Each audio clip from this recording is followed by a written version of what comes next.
wrote this poem, and it's called I Miss Her. And I wrote it in response to a newscast I heard not too long ago about a young girl who died in the war. And it was just one girl who died that day. And I think that's why it's called I Miss Her. She was an Israeli girl, she was a Palestinian girl, she was every country's girl, she was my girl. When she was conceived, her mother and father rejoiced, and when she was born, everyone wanted to hold her. Her first words were Mama. Her hair grew long and beautiful.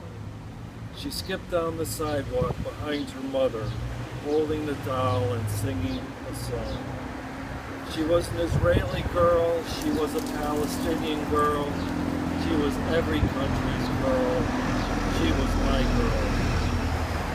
She liked to draw pictures with chalk on the sidewalk, beautiful colors that would wash away with the rain. She flew a kite high into the sky, and when the string broke, she would cry. Like all children, she would play with her food, but she had a special way of holding her spoon and bringing it to her lips. She was an Israeli girl, she was a Palestinian girl, she was every country's girl, and she was my girl. At night, when she got scared, she would come into our bed and snuggle up warm against our skin and sleep, her warm breath sweet in the silence. Knowing that she was safe, we only wanted to protect her from all harm so she could live a beautiful life. She was an Israeli girl, she was a Palestinian girl, she was every country's girl, she was my girl. The day she died, it was no fault of her own from a war of which she had no understanding. She stood as she had many times before, playing in the sand with her imaginary friends.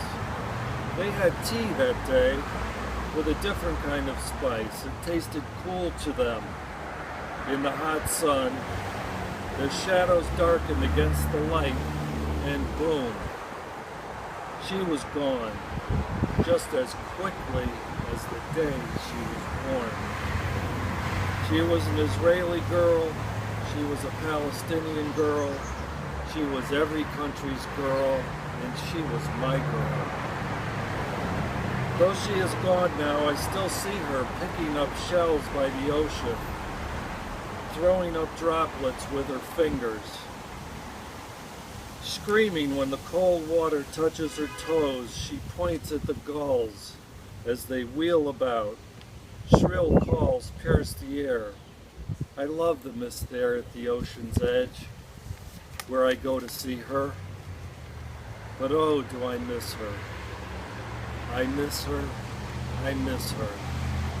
She was an Israeli girl, she was a Palestinian girl, she was every country's girl, she was my girl. She was my girl too, and I miss her. This is a good time for us to pray, as right now they're engaged in the peace process in Egypt. We can also pray that they find a vision for the future, for a just peace, a lasting peace. And we can pray that,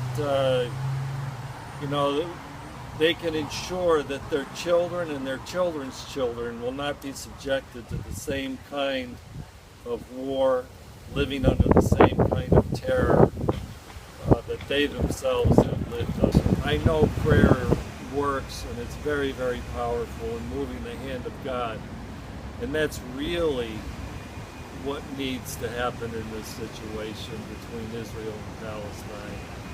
That the more people that are not involved in the conflict, if they can pray and really pray diligently, then we, I should say, will move the hand of God in helping them come to a just and lasting